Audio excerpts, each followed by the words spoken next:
ನಾನು ಗಿರಿ ಎಂಬ ಹುಡುಗನನ್ನು ಹಳ್ಳಿಯಿಂದ ನನ್ನ ಮನೆಗೆ ಕೆಲಸಕ್ಕೆ ಎಂದು ಕರೆದುಕೊಂಡು ಬಂದೆ.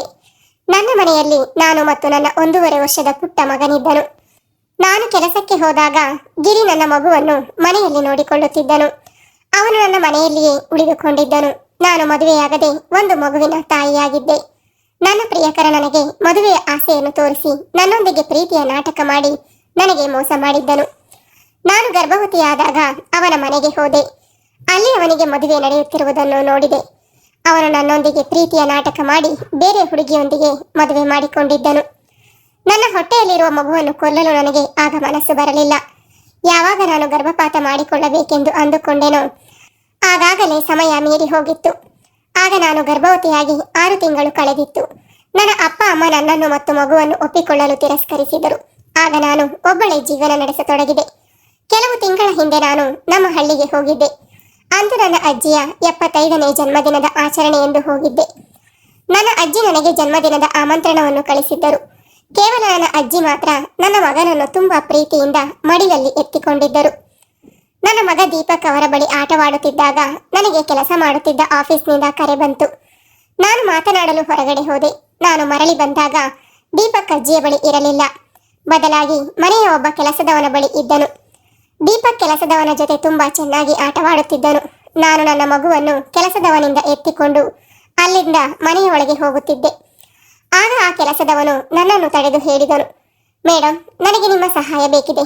ಆದರೆ ನನಗೆ ಹಣದ ಅವಶ್ಯಕತೆ ಇಲ್ಲ. ಬದಲಾಗಿ ಒಂದು ಕೆಲಸ ಬೇಕು ಎಂದು ಅವನು ನನ್ನ ಪರಿಚಯ ಮಾಡಿಕೊಳ್ಳುತ್ತಾ ಹೇಳಿದನು. ನನ್ನ ಹೆಸರು ಗಿರಿ.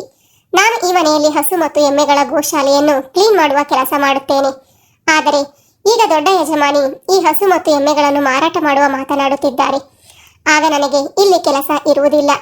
ಒಂದು ವೇಳೆ ನಿಮ್ಮ ಬಳಿ ಯಾವುದಾದರೂ ಕೆಲಸವಿದ್ದರೆ ದಯವಿಟ್ಟು ನನಗೆ ನೀಡಿ ಉಪಕಾರ ಮಾಡಿ. ನನಗೆ ಒಂದು ಕೆಲಸದ ಅವಶ್ಯಕತೆ ಇದೆ. ನನ್ನ ಅಪ್ಪ ಅಮ್ಮ ಇಬ್ಬರು ಕೂಲಿ ಕೆಲಸ ಮಾಡುತ್ತಾರೆ. ಕೆಲಸ ಮಾಡದೆ ನನಗೆ ಸುಮ್ಮನೆ ಇರಲು ಆಗುವುದಿಲ್ಲ ಎಂದು ಹೇಳಿದ.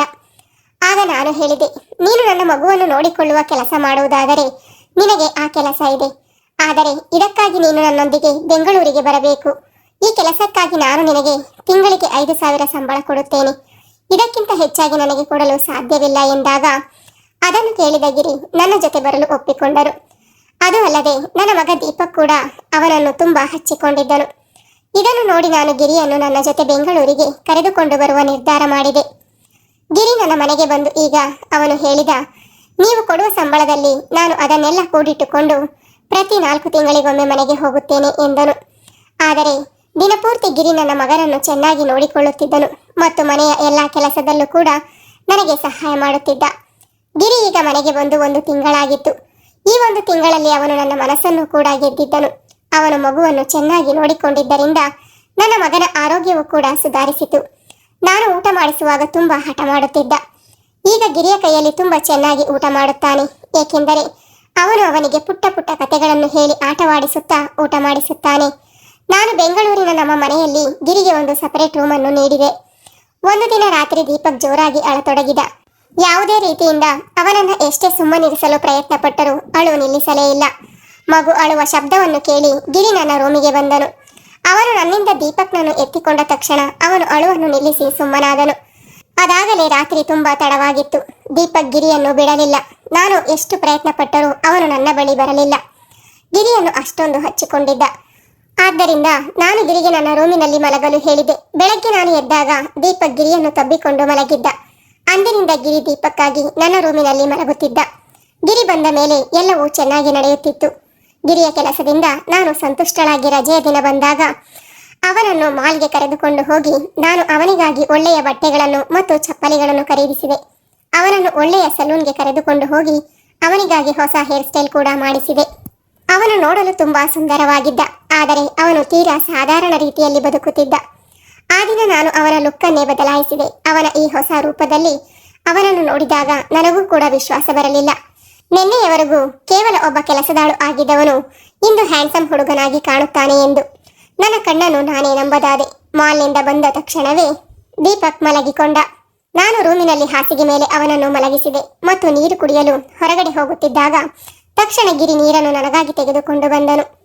ನೀರು ಕುಡಿದು ನಾನು ಗ್ಲಾಸನ್ನು ಪಕ್ಕಕ್ಕೆ ಇಟ್ಟೆ. ಗಿರಿ ನನ್ನನ್ನೇ ತದೇಕ ಚಿತ್ತದಿಂದ ನೋಡುತ್ತಿದ್ದನು. ನಾನು ನೀರಿನ ಲೋಟ ಕೆಳಗೆ ಇಡುತ್ತಿದ್ದಂತೆ ಅವನು ನನ್ನನ್ನು ಅಪ್ಪಿಕೊಂಡನು. ತಕ್ಷಣ ನಾನು ಅವನನ್ನು ಗಾಬರಿಗೊಂಡು ದೂರ ತಳ್ಳಿದೆ. ಆಗ ಅವನು ಹೇಳಿದ, ಮೇಡಮ್, ನಿಮ್ಮಿಂದಾಗಿ ನಾನು ಇಂದು ನನ್ನನ್ನು ಪ್ರೀತಿಸಲು ಶುರು ಮಾಡಿದೆ. ಜೀವನ ತುಂಬಾ ಸುಂದರವಾಗಿದೆ. ಇದರಲ್ಲಿ ಸಾಗುವುದನ್ನು ಮಾತ್ರ ಕಲಿಯಬೇಕು ಅಷ್ಟೇ. ನೀವು ಇಂದು ನನಗಾಗಿ ತುಂಬಾ ಉಪಕಾರ ಮಾಡಿದ್ದೀರಾ. ನಿಜವಾಗಲೂ ನಾನು ತುಂಬಾ ಹ್ಯಾಂಡ್ಸಮ್ ಆಗಿ ಕಾಣುತ್ತಿದ್ದೇನೆ ಎಂದು ಖುಷಿಯಿಂದ ಹೇಳಿದ. ಗಿರಿಯ ಖುಷಿಯನ್ನು ನೋಡಿ ನಾನು ಕೂಡ ತುಂಬಾ ಸಂತೋಷಪಟ್ಟೆ. ಮಾರನೇ ದಿನದಿಂದ ಅವನು ತುಂಬಾ ಶುಭ್ರ ಮತ್ತು ಸ್ವಚ್ಛತೆಯಿಂದ ಇರತೊಡಗಿದನು. ಅವನಿಗೆ ಸುಮಾರು 21 ವರ್ಷ ವಯಸ್ಸಾಗಿತ್ತು. ಆದರೆ ಹಳ್ಳಿಯ ಹುಡುಗನಾಗಿದ್ದರಿಂದ ಅವನ ಮೈಕಟ್ಟು ಚೆನ್ನಾಗಿತ್ತು. ಅವನು ಮನೆಯಲ್ಲಿ ಕೂಡ ಪ್ರತಿದಿನ ಯೋಗ ವ್ಯಾಯಾಮ ಮಾಡುತ್ತಿದ್ದನು. ಅವನ ಹೈಟ್ ಕೂಡ ಚೆನ್ನಾಗಿತ್ತು. ನಾನು ಅವನ ವಿದ್ಯಾಭ್ಯಾಸ ಮುಂದುವರಿಸುವ ಬಗ್ಗೆ ಕೇಳಿದೆ. ಆದರೆ ಈಗ ಅವನಿಗೆ ಓದಲು ಮನಸ್ಸಿಲ್ಲ ಎಂದು ಹೇಳಿದ. ನಾನು ಮನೆಯಿಂದ ಹೊರಡುವಾಗ ನನ್ನ ಮಗುವನ್ನು ತುಂಬಾ ಮುದ್ದಿಸಿ ಆಫೀಸಿಗೆ ಹೋಗುತ್ತಿದ್ದೆ. ಇಂದು ನಾನು ಆಫೀಸಿಗೆ ಹೋಗುವುದಕ್ಕಿಂತ ಮೊದಲು ದೀಪಕ್ನನ್ನು ಮುದ್ದು ಮಾಡಲು ಹೋದಾಗ ಅವನು ಗಿರಿಯ ಮಡಿಲಲ್ಲಿ ಇದ್ದನು. ಆಗ ಆಕಸ್ಮಿಕವಾಗಿ ದೀಪಕ್ ತನ್ನ ಕತ್ತನ್ನು ಪಕ್ಕಕ್ಕೆ ಹೊರಳಿಸಿದಾಗ ನನ್ನ ಮುತ್ತು ತಪ್ಪಿ ಗಿರಿಯ ಕೆನ್ನೆಗೆ ಹೋಗಿ ತಲುಪಿತು. ನನಗೆ ತುಂಬಾ ನಾಚಿಕೆಯಾಯಿತು. ನಾನು ಅವನಲ್ಲಿ ಕ್ಷಮೆ ಕೇಳಿದೆ. ಸಾಯಂಕಾಲ ಮನೆಗೆ ಬಂದಾಗಲೂ ಕೂಡ ಗಿರಿಯ ಕಣ್ಣಲ್ಲಿ ಕಣ್ಣಿಟ್ಟು ನನ್ನಿಂದ ನೋಡಲಾಗಲಿಲ್ಲ. ಗಿರಿ ದೀಪಕ್ಕೆ ಊಟ ಮಾಡಿಸಿ ಮಲಗಿಸಿದನು. ಆ ನಂತರ ನಾವು ಜೊತೆಯಲ್ಲಿ ಊಟ ಮಾಡಿದೆವು. ಊಟ ಮುಗಿಸಿದ ನಂತರ ನಾನು ನನ್ನ ರೂಮಿಗೆ ಬಂದೆ. ನನಗೆ ಮೈಗ್ರೇನ್ ಇತ್ತು. ಯಾವಾಗಲೂ ನನ್ನ ತಲೆ ಸಿಡಿಯುವಂತೆ ತುಂಬಾ ನೋಯುತ್ತಿತ್ತು. ಅದಕ್ಕಾಗಿ ಔಷಧಿಯನ್ನು ತೆಗೆದುಕೊಂಡೆ. ಔಷಧಿಯನ್ನು ತೆಗೆದುಕೊಂಡ ನಂತರವೂ ನನಗೆ ತಲೆನೋವು ಕಡಿಮೆಯಾಗಲಿಲ್ಲ. ನಾನು ರೂಮಿನಲ್ಲಿ ತಲೆ ಹಿಡಿದುಕೊಂಡು ಕುಳಿತುಕೊಂಡಿದ್ದೆ. ಸ್ವಲ್ಪ ಹೊತ್ತಿನಲ್ಲಿ ಗಿರಿ ರೂಮಿನೊಳಗೆ ಬಂದನು. ನನ್ನ ಈ ಪರಿಸ್ಥಿತಿ ನೋಡಿ ಅವನು ಏನಾಯಿತು ಎಂದು ಕೇಳಿದನು. ಆಗ ನನಗೆ ತಲೆ ತುಂಬಾ ನೋಯುತ್ತಿದೆ ಎಂದು ಹೇಳಿದೆ. ತಕ್ಷಣ ಅವನು ನನ್ನ ತಲೆಯನ್ನು ಮಾಲಿಶ್ ಮಾಡಲು ಶುರು ಮಾಡಿದ. ಗಿರಿ ಮಾಲಿಶ್ ಮಾಡಿದ್ದರಿಂದ ನನಗೆ ಸ್ವಲ್ಪ ತಲೆನೋವು ಕಡಿಮೆಯಾಗಿ ಆರಾಮ ಎನಿಸಿತು. ಕ್ರಮೇಣ ನನಗೆ ದೀರ್ಘ ನಿದ್ದೆ ಬಂತು. ಆ ದಿನ ನನಗೆ ತುಂಬಾ ಒಳ್ಳೆಯ ನಿದ್ದೆಯೇ ಬಂದಿತ್ತು. ಒಂದು ದಿನ ಆಫೀಸ್ನಲ್ಲಿ ಟ್ರೆಡಿಷನಲ್ ಡೇ ಫಂಕ್ಷನ್ ಇತ್ತು. ಆ ದಿನ ನಾನು ಹಳ್ಳಿಯ ಲುಕ್ನಲ್ಲಿ ಮಿಂಚಬೇಕೆಂದಿದ್ದೆ. ಅದರಂತೆ ನಾನು ತಯಾರಾಗಿ ಹೊರಡಲು ಅನುವಾದಾಗ ಗಿರಿ ನನ್ನನ್ನು ತಡೆದನು ಮತ್ತು ಒಳಗಿನಿಂದ ಕಾಡಿಗೆಯನ್ನು ತೆಗೆದುಕೊಂಡು ಬಂದನು. ನನ್ನ ಕಿವಿಯ ಕೆಳಗಡೆ ಕಾಡಿಗೆ ಹಚ್ಚಿದನು ಮತ್ತು ಹೇಳಿದನು, ಮೇಡಮ್, ನೀವು ಇಂದು ತುಂಬಾ ಸುಂದರವಾಗಿ ಕಾಣುತ್ತಿದ್ದೀರಾ. ನಿಮಗೆ ಈಗ ಯಾರು ದೃಷ್ಟಿ ಹಾಕಿದರೂ ಬೀಳುವುದಿಲ್ಲ ಎಂದನು. ಅವನ ಮಾತು ಕೇಳಿ ನಾನು ನಗುತ್ತಾ ಆಫೀಸ್ಗೆ ಹೋದೆ. ಆ ದಿನ ನಾನು ಮನೆಗೆ ಬಂದಾಗ ನನ್ನ ಜೊತೆಗೆ ನನ್ನ ಗೆಳತಿರಿಯ ಮತ್ತು ಅವಳ ಪ್ರಿಯಕರ ವಿಜಯ್ ಕೂಡ ಬಂದಿದ್ದನು. ನಾನು ಇಂದು ತುಂಬಾ ಬಗೆಯ ಅಡುಗೆ ಮಾಡಿದ್ದೆ. ನಾವೆಲ್ಲರೂ ಒಟ್ಟಿಗೆ ಸೇರಿದ್ದರಿಂದ ಇಂದು ಒಳ್ಳೆಯ ಅಡುಗೆಗಳನ್ನು ತಯಾರಿಸಿದೆ. ನನ್ನ ಗೆಳತಿರಿಯ 4 ರಿಂದ 5 ದಿನ ಮನೆಯಲ್ಲಿ ಉಳಿಯಲು ಬಂದಿದ್ದಳು. ಮೊದಲ 3 ದಿನ ಅವಳ ಪ್ರೇಮಿಯು ಕೂಡ ನಮ್ಮ ಮನೆಯಲ್ಲಿ ಉಳಿದಿದ್ದನು.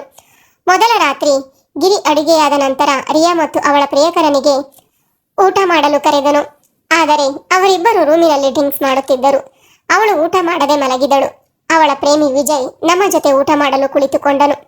ಅವನು ಹೇಳಿದನು, ಮೇಡಮ್, ನೀವು ನನ್ನ ಲವರ್ ರಿಯಾಗಿಂತ ತುಂಬಾ ಕ್ಯೂಟ್ ಆಗಿದ್ದೀರಾ ಎಂದು.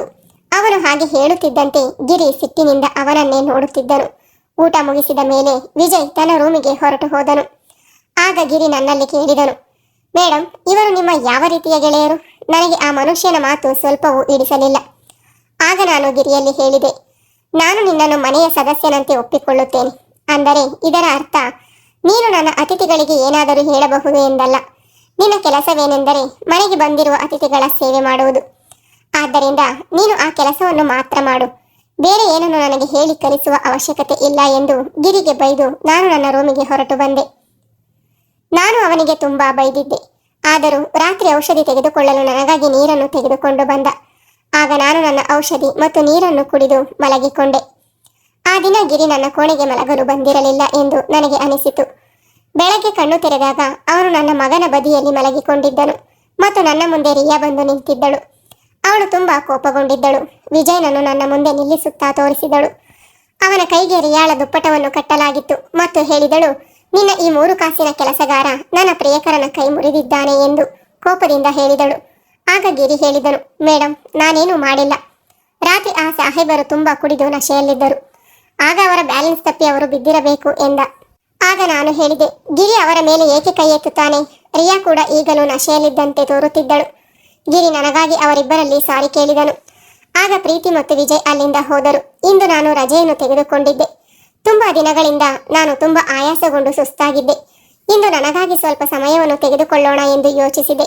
ತಿಂಡಿ ಮಾಡಿದ ನಂತರ ನಾನು ಮತ್ತೊಮ್ಮೆ 1 ಗಂಟೆ ಮಲಗಿಕೊಂಡೆ. ದೀಪಕ್ ಕೂಡ ನನ್ನ ಜೊತೆ ಮಲಗಿಕೊಂಡನು. ಎದ್ದ ನಂತರ ನನಗೆ 1 ಕಪ್ ಚಹಾ ಬೇಕೆಂದು ಅನಿಸಿತು. ನಾನು ಗಿರಿಯನ್ನು ಚಹಾ ಮಾಡಿಕೊಡು ಬಾ ಎಂದು ಕರೆಯುತ್ತಿದ್ದೆ. ಆದರೆ ಅವನ ಕಡೆಯಿಂದ ಯಾವುದೇ ಉತ್ತರ ಬರಲಿಲ್ಲ. ನಾನು ಅವನನ್ನು ಹುಡುಕುತ್ತಾ ಅವನ ರೂಮಿಗೆ ಹೋದೆ. ಅಲ್ಲಿಗೆ ಹೋದಾಗ ಈಗಷ್ಟೇ ಸ್ನಾನ ಮಾಡಿಕೊಂಡು ಗಿರಿ ಬಾತ್ರೂಮಿನಿಂದ ಹೊರಗಡೆ ಬರುತ್ತಿದ್ದನು. ಅವನು ಶರ್ಟ್ ಹಾಕಿಕೊಂಡಿರಲಿಲ್ಲ. ನಾನು ಮೈಮರೆತು ಅವನನ್ನೇ ನೋಡತೊಡಗಿದೆ. ಆಗ ಗಿರಿ ಶಬ್ದ ಮಾಡಿ ನನ್ನನ್ನು ಕರೆದಾಗ ಅವನು ಶರ್ಟ್ ಧರಿಸಿ ನಿಂತಿದ್ದನು. ಹತ್ತಿರ ಬಂದು ನನ್ನ ಕಣ್ಣ ಮುಂದೆ ಗಿರಿ ಚಿಟಿಕೆ ಹೊಡೆದರು.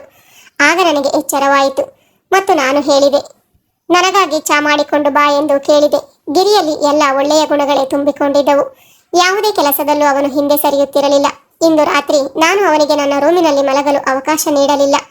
ಇಡೀ ದಿನ ನಾನು ಮನೆಯಲ್ಲಿ ಇರುವುದಿಲ್ಲ. ಕನಿಷ್ಠ ರಾತ್ರಿಯಾದರೂ ನಾನು ನನ್ನ ಮಗನೊಂದಿಗೆ ಚೆನ್ನಾಗಿ ನಿದ್ದೆ ಮಾಡಬೇಕೆಂದು ಅಂದುಕೊಂಡೆ. ಪ್ರತಿ ಬಾರಿಯೂ ಗಿರಿ ಬರುವುದು ನನಗೆ ಇಷ್ಟವಿರಲಿಲ್ಲ.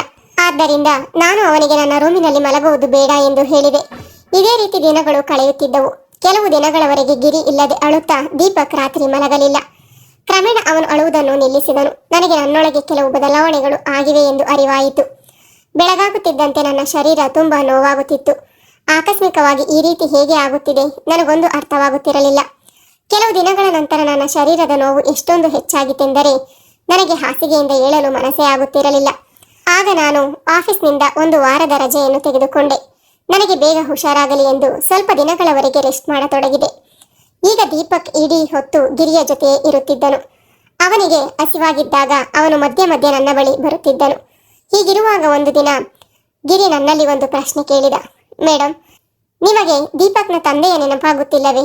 ನೀವು ಇಷ್ಟೊಂದು ಸುಂದರವಾದ ತರುಣಿ ಹೆಣ್ಣು ಮಗಳು, ಇಲ್ಲಿಯವರೆಗೂ ಏಕೆ ಒಂಟಿಯಾಗಿದ್ದೀರಿ ಎಂದು ಕೇಳಿದ. ಅವನು ಕೇಳಿದ ಪ್ರಶ್ನೆಗೆ ನನ್ನ ಬಳಿ ಯಾವುದೇ ಸರಿಯಾದ ಉತ್ತರವಿರಲಿಲ್ಲ. ಆಗ ನಾನು ಹೇಳಿದೆ, ಬಹುಶಃ ನನ್ನ ಬಳಿ ನಿನ್ನ ಪ್ರಶ್ನೆಗೆ ಉತ್ತರವಿಲ್ಲ ಎಂದು. ಆ ಪ್ರಶ್ನೆಗೆ ನಾನು ಅಲ್ಲೇ ವಿರಾಮ ಹಾಕಿದೆ. 2 ದಿನಗಳ ನಂತರ ನಾನು ನನ್ನ ಪ್ರೇಮಿಯನ್ನು ಭೇಟಿಯಾದ ದಿನ ಬರುವುದಿತ್ತು. ಕೊನೆಗೂ ಆ ದಿನ ಬಂದೇ ಬಿಟ್ಟಿತು. ಆ ಇಡೀ ದಿನ ನಾನು ಯಾವುದಾದರೂ ಒಂದು ಕೆಲಸದಲ್ಲಿ ನನ್ನನ್ನು ನಾನು ತೊಡಗಿಸಿಕೊಳ್ಳಲು ತುಂಬಾ ಪ್ರಯತ್ನ ಪಟ್ಟೆ. ಆದರೆ ರಾತ್ರಿಯ ವೇಳೆ ನನಗೆ ನನ್ನ ಪ್ರೇಮಿ ತುಂಬಾ ನೆನಪಾದನು. ಇಂದು ಅವನು ನನ್ನ ಜೊತೆ ಇರಲಿಲ್ಲ, ಆದರೆ ಅವನು ನನ್ನ ಮಗುವಿನ ತಂದೆಯಾಗಿದ್ದನು. ದೀಪಕ್ನನ್ನು ನೋಡಿ ನನಗೆ ಪ್ರತಿದಿನ ಅವನ ನೆನಪಾಗುತ್ತಿತ್ತು, ಜೊತೆಗೆ ಕಣ್ಣೀರು ಬರುತ್ತಿತ್ತು. ಆದರೆ ಇಂದು ನಾನು ನನ್ನ ಭಾವನೆಗಳನ್ನು ಅಡಗಿಸಿಕೊಳ್ಳಲು ಸಾಧ್ಯವಾಗಲಿಲ್ಲ. ದೀಪಕ್ ನನ್ನ ಪಕ್ಕದಲ್ಲಿ ಮಲಗಿದ್ದರು. ಅವನ ಮೇಲೆ ಕೂಡ ನನಗೆ ಧ್ಯಾನವಿರಲಿಲ್ಲ. ಇಂದು ನಾನು ನನ್ನ ಔಷಧಿಗಳನ್ನು ಕೂಡ ತೆಗೆದುಕೊಂಡಿರಲಿಲ್ಲ. ಗಿರಿ ನೀರನ್ನು ತೆಗೆದುಕೊಂಡು ನನ್ನ ರೂಮಿಗೆ ಬಂದ. ನಾನು ಅಳುತ್ತಿರುವುದನ್ನು ನೋಡಿ ನನಗೆ ನೀರನ್ನು ಕುಡಿಸಿದನು. ನಾನು ಸಮಾಧಾನಗೊಂಡಾಗ ಅವನು ನನಗೆ ಔಷಧಿಯನ್ನು ನೀಡಿದನು. ನಾನು ಅಳುವ ಶಬ್ದದಿಂದ ದೀಪಕ್ ಒದ್ದಾಡಲು ಶುರು ಮಾಡಿದನು. ಅವನು ಎಚ್ಚರವಾಗಬಾರದೆಂದು ಗಿರಿ ದೀಪಕ್ನನ್ನ ತನ್ನ ರೂಮಿಗೆ ಕರೆದುಕೊಂಡು ಹೋದನು. ನನಗೆ ನನ್ನ ಮೈ ಮೇಲೆ ಈಗ ಪ್ರಜ್ಞೆ ಇರಲಿಲ್ಲ. ನಾನು ಅಳುತ್ತಿರುವ ಕಾರಣ ಕೇಳಿ ಈಗ ಗಿರಿ ಕೂಡ ಮೌನವಾಗಿದ್ದನು. ಅವನು ನಿರಂತರ ನನ್ನ ಕಣ್ಣೀರನ್ನು ಒರೆಸುತ್ತಿದ್ದನು. ಅಳುತ್ತಾ ನಾನು ಅವನ ಹೆಗಲಿಗೆ ಹಾಗೆ ತಲೆ ಇಟ್ಟೆ ಮತ್ತು ಆ ರಾತ್ರಿ ನಾನು ಗಿರಿಯ ರೂಮಿನಲ್ಲಿ ಮಲಗಿದ್ದೆ. ಆದರೆ ನಾನು ಬೆಳಗ್ಗೆ ಎದ್ದಾಗ ಅವನು ನನ್ನ ಬಳಿ ಇರಲಿಲ್ಲ. ನಾನು ಹೊರಗಡೆ ಬಂದು ನೋಡಿದಾಗ ಗಿರಿ ನನ್ನ ಮಗನಿಗೆ ಹಾಲು ಮತ್ತು ಬಿಸ್ಕೆಟ್ ತಿನ್ನಿಸುತ್ತಿದ್ದ. ದೀಪಕ್ನ ಬಗ್ಗೆ ಕಾಳಜಿ ಉಂಟಾಗಲಿಲ್ಲ. ಆದರೆ ಗಿರಿ ಕೂಡ ನನ್ನನ್ನು ಕರೆಯಲಿಲ್ಲ. ಅವನು ನಾವಿಬ್ಬರು ಅಮ್ಮ ಮಗನನ್ನು ಚೆನ್ನಾಗಿ ನೋಡಿಕೊಳ್ಳುತ್ತಿದ್ದನು. ರಾತ್ರಿ 10 ಸುಸ್ತಾಗಿದ್ದರಿಂದ ನಾನು ತುಂಬ ತಡವಾಗಿ ಎದ್ದೆ. ಇಡೀ ದಿನ ಗಿರಿ ನನ್ನನ್ನು ಕಣ್ಣೆತ್ತಿ ಕೂಡ ನೋಡಲಿಲ್ಲ. ಇಂದು ಮತ್ತೆ ರಿಯಾ ನನ್ನನ್ನು ನೋಡಲು ಬಂದಿದ್ದಳು. ಅವಳು ಗಿರಿಯ ಕಡೆ ನೋಡಲೂ ಇಲ್ಲ. ಗಿರಿ ಅವಳಿಗೆ ಕುಡಿಯಲು ನೀರು ಕೊಟ್ಟ ಮತ್ತು ರೂಮಿನಿಂದ ಹೊರಗೆ ಹೋದನು. ಸ್ವಲ್ಪ ಸಮಯ ಇಲ್ಲೇ ಕಳೆದು ರಿಯಾ ಹೊರಡಲು ಎದ್ದು ನಿಂತಳು. ಹೋಗುವಾಗ ಒಂದು ಮಾತು ಹೇಳಿದಳು. ಎಷ್ಟು ಬೇಗ ಸಾಧ್ಯವೋ ಅಷ್ಟು ಬೇಗ ನಿನ್ನ ಈ ಕೆಲಸದವನನ್ನು ಮನೆಯಿಂದ ಹೊರಹಾಕು. ಅವನು ನೋಡಲು ಎಷ್ಟು ಮುಗ್ಧನಾಗಿ ಕಾಣುತ್ತಾನೋ, ಆದರೆ ವಾಸ್ತವದಲ್ಲಿ ಅವನು ಮುಗ್ಧನಲ್ಲ ಎಂದು ಹೇಳಿ ಹೋದಳು. ಅವಳ ಮಾತನ್ನು ನಾನು ಅಷ್ಟಾಗಿ ಗಮನಕ್ಕೆ ತೆಗೆದುಕೊಳ್ಳಲಿಲ್ಲ. ಪ್ರತಿನಿತ್ಯದಂತೆ ಗಿರಿ ಊಟವಾದ ನಂತರ ನೀರಿನ ಗ್ಲಾಸನ್ನು ನನ್ನ ರೂಮಿಗೆ ತಂದಿಟ್ಟನು. ಅವನು ದೀಪಕ್ನನ್ನು ಕೂಡ ಮಲಗಿಸಿದನು. ಇಂದು ದೀಪಕ್ ಹಾಲ್ನ ಜೋಕಾಲಿಯಲ್ಲಿ ಮಲಗಿಬಿಟ್ಟಿದ್ದನು. ಗಿರಿ ಅವನನ್ನು ನೋಡಿಕೊಳ್ಳುತ್ತಿದ್ದನು. ನಾನು ರೂಮಿನ ಲೈಟ್ ಆಫ್ ಮಾಡಿದೆ ಮತ್ತು ನಿದ್ರೆಗೆ ಜಾರಿದೆ. ಸ್ವಲ್ಪ ಹೊತ್ತಿನ ನಂತರ ನನಗೆ ದೀಪಕ್ನ ಕೂಗು ಕೇಳಿಸಿತು. ಅವನು ಎದ್ದಿದ್ದರಿಂದ ನಾನು ನಿದ್ದೆಯಿಂದ ಎಚ್ಚರವಾದೆ. ನಾನು ಎದ್ದು ಹೋಗಬೇಕೆಂದುಕೊಂಡೆ, ಆದರೆ ತಕ್ಷಣ ಅವನು ಅಳುವುದನ್ನು ನಿಲ್ಲಿಸಿದನು. ಸ್ವಲ್ಪ ಹೊತ್ತಿನಲ್ಲಿ ನನ್ನ ರೂಮಿನ ಬಾಗಿಲು ತೆರೆದ ಶಬ್ದವಾಯಿತು. ನಾನು ಸುಮ್ಮನೆ ಎಲ್ಲವನ್ನೂ ನೋಡುತ್ತಿದ್ದೆ. ಗಿರಿ ನನ್ನ ರೂಮಿನ ಒಳಗೆ ಬಂದನು. ಅವನು ನನ್ನ ಬಳಿ ಬಂದು ನಾನು ಮಲಗಿದ್ದೇನೋ ಇಲ್ಲವೋ ಎಂದು ಚೆಕ್ ಮಾಡಿದ. ನಂತರ ಅವನು ನನ್ನ ಮೊಬೈಲ್ ತೆಗೆದುಕೊಂಡನು. ಅವನು ಮೊಬೈಲ್ನಲ್ಲಿ ಏನೋ ಹುಡುಕುತ್ತಿರುವುದು ನೋಡಿ ನಾನು ತಕ್ಷಣ ರೂಮಿನ ಲೈಟ್ ಆನ್ ಮಾಡಿದೆ. ನಾನು ಎಚ್ಚರವಾಗಿರುವುದನ್ನು ನೋಡಿ ಅವನು ಬೆಚ್ಚಿಬಿದ್ದನು. ನಾನು ಅವನ ಕೈಯಿಂದ ನನ್ನ ಮೊಬೈಲನ್ನು ಕಿತ್ತುಕೊಂಡೆ. ಅವನಿಗೆ ಹೇಳಿದೆ, ಗಿರಿ, ಇದೆಲ್ಲ ಏನು ಮಾಡುತ್ತಿದ್ದೀಯಾ? ನೀನು ಈ ಸಮಯದಲ್ಲಿ ಇಲ್ಲಿ ಏಕೆ ಬಂದಿದ್ದೀಯಾ? ಆಗ ಅವನು ಏನೂ ಇಲ್ಲ ಎಂದು ಹೇಳಿ ಅಲ್ಲಿಂದ ಹೋಗಲು ಪ್ರಯತ್ನಿಸಿದ. ಆದರೆ ನಾನು ಅವನನ್ನು ಅಷ್ಟು ಸುಲಭವಾಗಿ ಅಲ್ಲಿಂದ ಹೋಗಲು ಬಿಡಲಿಲ್ಲ. ಗಿರಿಗೆ ಅವನು ರಿಯಾಳ ಬಾಯ್ ಫ್ರೆಂಡ್ ಮೇಲೆ ಕೈ ಎತ್ತಿರುವ ವಿಡಿಯೋವನ್ನು ಅವನಿಗೆ ತೋರಿಸಿದೆ. ಆ ದಿನ ವಿಜಯ್ನ ಮೊಬೈಲ್ನ ಕ್ಯಾಮೆರಾ ಆಕಸ್ಮಿಕವಾಗಿ ಕೆಳಗೆ ಬಿದ್ದು ಆನ್ ಆಗಿತ್ತು. ಅದರಲ್ಲಿ ಕೈಕಾಲುಗಳೆಲ್ಲ ರೆಕಾರ್ಡ್ ಆಗಿದ್ದವು. ರಿಯಾ ನನ್ನನ್ನು ಭೇಟಿಯಾಗಲು ಬಂದಾಗ ಈ ವಿಡಿಯೋವನ್ನು ತೋರಿಸಿದಳು. ಅಂದಿನಿಂದ ನಾನು ಗಿರಿಯ ಮೇಲೆ ಒಂದು ಕಣ್ಣಿಟ್ಟಿದ್ದೆ. ಆಗ ನಾನು ಕೇಳಿದೆ, ನೀನು ಏಕೆ ಸುಳ್ಳು ಹೇಳಿದೆ? ನೀನು ವಿಜಯ್ನ ಮೇಲೆ ಏಕೆ ಕೈ ಎತ್ತಿದೆ ಎಂದು ಕೇಳಿದಾಗ ಅವನು ಹೇಳಿದ, ಯಾರಾದರೂ ನಿಮ್ಮ ಮೇಲೆ ಕೆಟ್ಟ ದೃಷ್ಟಿ ಬೀರಿದರೆ ಅವರು ಯಾರೇ ಆಗಿರಲಿ ಅವರಿಗೂ ಕೂಡ ಇದೇ ಗತಿ ಕಾಣಿಸುತ್ತೇನೆ ಮೇಡಮ್. ಆ ದಿನ ರಾತ್ರಿ ವಿಜಯ್ ನಶೆಯಲ್ಲಿದ್ದಾಗ ನಿಮ್ಮ ರೂಮಿಗೆ ಬಂದಿದ್ದನು. ಅವನು ನಿಮ್ಮ ಬಳಿ ಕೆಟ್ಟದಾಗಿ ನಡೆದುಕೊಳ್ಳಲು ಪ್ರಯತ್ನಿಸಿದ. ಆದ್ದರಿಂದ ನಾನು ಅವನ ಮೇಲೆ ಕೈ ಮಾಡಿದೆ. ಗಿರಿಯ ಈ ಮಾತು ಕೇಳಿ ನಾನು ಹೇಳಿದೆ, ಸರಿ, ನಾನು ನಿನ್ನ ಮಾತನ್ನು ಒಪ್ಪಿಕೊಳ್ಳುತ್ತೇನೆ. ಆದರೆ ನೀನು ನನಗೆ ನಿದ್ದೆ ಮಾತ್ರೆಗಳನ್ನು ಏಕೆ ಕೊಡುತ್ತಿದ್ದೀಯಾ? ನೀನು ನೀರಿನಲ್ಲಿ ಔಷಧಿಗಳನ್ನು ಬೆರೆಸುತ್ತಿರುವುದನ್ನು ನಾನು ನೋಡಿದೆ. ನಿನ್ನ ಕಣ್ಣು ನನ್ನ ಮೇಲಿತ್ತು. ನಿನಗೇನು ಬೇಕೋ ಅದನ್ನು ನೀನು ಪಡೆದುಕೊಂಡಿದ್ದೀಯಾ ಅಲ್ಲವೇ? ಈಗ ನಿನ್ನ ಲೆಕ್ಕ ಚುಕ್ತಾ ಆಯ್ತು. ಈಗ ನೀನು ನಿನ್ನ ಹಳ್ಳಿಗೆ ಹೊರಟು ಹೋಗು ಎಂದಾಗ ಗಿರಿ ಹೇಳಿದ, ಮೇಡಮ್, ನೀವು ಏನು ಯೋಚಿಸುತ್ತಿದ್ದೀರೋ ಆ ರೀತಿ ಏನೂ ನಡೆದಿಲ್ಲ. ನಿನ್ನೆ ರಾತ್ರಿ ನಿಮ್ಮ ಜೊತೆ ನಾನು ಯಾವುದೇ ತಪ್ಪು ಮಾಡಿಲ್ಲ. ಹೌದು, ನಾನು ನಿಮ್ಮ ನೀರಿನಲ್ಲಿ ನಿದ್ದೆಯ ಮಾತ್ರೆಗಳನ್ನು ಬೆರೆಸಿದ್ದೆ. ಆದ್ದರಿಂದ ನೀವು ನನ್ನ ಬಳಿ ಬಂದ ತಕ್ಷಣ ನಿದ್ದೆ ಮಾಡಿದಿರಿ. ನನಗೂ ಕೂಡ ನಿಮ್ಮ ಜೊತೆ ತಪ್ಪಾಗಿ ನಡೆದುಕೊಳ್ಳುವ ಉದ್ದೇಶವಿಲ್ಲ. ಸ್ವಲ್ಪ ದಿನಗಳ ಹಿಂದೆ ನೀವು ಫೋನ್ನಲ್ಲಿ ಮಾತನಾಡುತ್ತಿರುವುದನ್ನು ಕೇಳಿಸಿಕೊಂಡಿದ್ದೆ. ಮತ್ತೊಮ್ಮೆ ನಿಮ್ಮ ಪ್ರೇಮಿಯನ್ನು ಭೇಟಿಯಾಗುವ ತಯಾರಿ ಮಾತುಕತೆಯನ್ನು ನಡೆಸಿದ್ರಿ. ನಿಮ್ಮಿಬ್ಬರ ಭೇಟಿ ನಿಮ್ಮ ಮನೆಯಲ್ಲಿ ನಡೆಯುವುದು ಎಂದು ತೀರ್ಮಾನವಾಗಿತ್ತು. ನನಗೆ ಇದೆಲ್ಲವೂ ಗೊತ್ತಿತ್ತು. ನೀವು ಅವರನ್ನು ಭೇಟಿಯಾಗಬಾರದೆಂದು ನಾನು ನಿಮಗೆ ನಿದ್ದೆ ಔಷಧಿ ನೀಡುತ್ತಿದ್ದೆ. ಆ ವ್ಯಕ್ತಿ ಈಗಲೂ ನಿಮಗೆ ಮೋಸ ಮಾಡುತ್ತಿದ್ದಾನೆ. ಅವನು ನಿಮ್ಮಲ್ಲಿ ಸುಳ್ಳು ಹೇಳುತ್ತಿದ್ದಾನೆ. ಅವನು ನಿಮ್ಮ ಮಗುವನ್ನು ಕಿತ್ತುಕೊಳ್ಳಲು ನಿಮ್ಮ ಬಳಿಗೆ ಬರುತ್ತಿದ್ದಾನೆ. ಅವನ ಪತ್ನಿಗೆ ಮಗುವಾಗಲು ಸಾಧ್ಯವಿಲ್ಲ. ಆದ್ದರಿಂದ ಅವನು ನಿಮ್ಮ ಬಳಿ ಬರುತ್ತಿದ್ದಾನೆ. ಅವನು ತನ್ನ ಪತ್ನಿಗೆ ಇನ್ನೂ ಡಿವೋರ್ಸ್ ಕೊಟ್ಟಿಲ್ಲ. ಅವನು ನಿಮ್ಮಲ್ಲಿ ಎಲ್ಲವನ್ನು ಸುಳ್ಳು ಹೇಳಿಕೊಂಡೇ ಬರುತ್ತಿದ್ದಾನೆ ಎಂದು ಹೇಳಿದ್ದನ್ನು ಕೇಳಿ ನಾನು ಬೆಚ್ಚಿಬಿದ್ದೆ. ನಂತರ ಗಿರಿಯನ್ನು ಕೇಳಿದೆ, ನೀನು ಯಾರು? ನಿನಗೆ ಇದೆಲ್ಲ ವಿಷಯ ಹೇಗೆ ಗೊತ್ತು? ಆಗ ಅವನು ಹೇಳಿದ, ನಿಮ್ಮ ಅಜ್ಜಿ ನನಗೆ ಅವನ ಫೋಟೋವನ್ನು ಮುಂಚೆಯೇ ತೋರಿಸಿದ್ದರು. ನಾನು ನಿಮ್ಮನ್ನು ಮೊದಲ ನೋಟದಲ್ಲಿ ಇಷ್ಟಪಟ್ಟಿದ್ದೆ. ಆದರೆ ನೀವು ಮದುವೆಗೆ ವಿರುದ್ಧವಾಗಿದ್ರಿ ಎಂದು ಕೂಡ ಅಜ್ಜಿ ನನಗೆ ಹೇಳಿದ್ದರು. ಆಗ ನಾನು ಅವರೊಂದಿಗೆ ಸೇರಿ ಈ ಪ್ಲಾನ್ ಮಾಡಿದೆ. ನಾನು ನಿಮ್ಮ ಹೃದಯದಲ್ಲಿ ಜಾಗವನ್ನು ಮಾಡಿಕೊಳ್ಳಲು ಇಲ್ಲಿಗೆ ಬಂದಿದ್ದೆ. ಆದರೆ ಇಲ್ಲಿಗೆ ಬಂದಾಗ ನನಗೆ ತಿಳಿಯಿತು, ತುಂಬಾ ಜನರು ನಿಮ್ಮ ಮೇಲೆ ಕೆಟ್ಟ ದೃಷ್ಟಿ ಬೀರುತ್ತಿದ್ದಾರೆ ಎಂದು ನನಗೆ ತಿಳಿಯಿತು. ಆದ್ದರಿಂದ ನಾನು ನಿಮ್ಮನ್ನು ಸುರಕ್ಷಿತವಾಗಿ ನೋಡಿಕೊಳ್ಳಲು ಶುರುವಿಟ್ಟುಕೊಂಡೆ.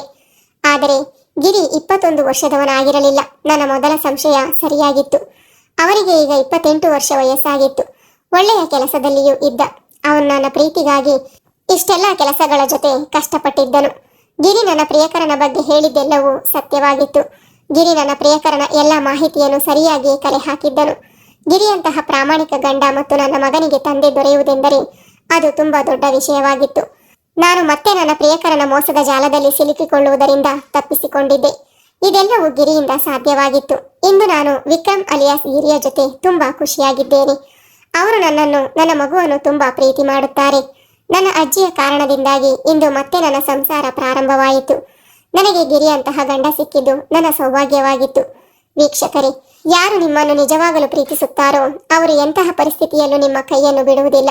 ಸಂಬಂಧವನ್ನು ನಿಭಾಯಿಸುವವರಿಗೆ ಯಾವುದೇ ಕಾರಣದ ಅಗತ್ಯ ಇರುವುದಿಲ್ಲ. ಸಂಬಂಧ ಕಳೆದುಕೊಳ್ಳಲು ಬಯಸುವವರಿಗೆ ಒಂದು ಕ್ಷುಲ್ಲಕ ಕಾರಣ ಕೂಡ ಸಾಕಾಗುತ್ತದೆ. ನಾವು ಪ್ರೀತಿಸುವವರಿಗಿಂತ ನಮ್ಮನ್ನು ಪ್ರೀತಿಸುವವರನ್ನು ನಾವು ಹಚ್ಚಿಕೊಂಡು ಮೆಚ್ಚಿಕೊಳ್ಳಬೇಕು. ಇದು ಇವತ್ತಿನ ಕಥೆಯಾಗಿತ್ತು. ಈ ಕಥೆ ನಿಮಗೆ ಇಷ್ಟ ಆದರೆ ಒಂದು ಲೈಕ್ ಮಾಡಿ, ಶೇರ್ ಮಾಡಿ. ಮತ್ತೊಂದು ಕಥೆಯೊಂದಿಗೆ ಭೇಟಿಯಾಗೋಣ. ಧನ್ಯವಾದಗಳು.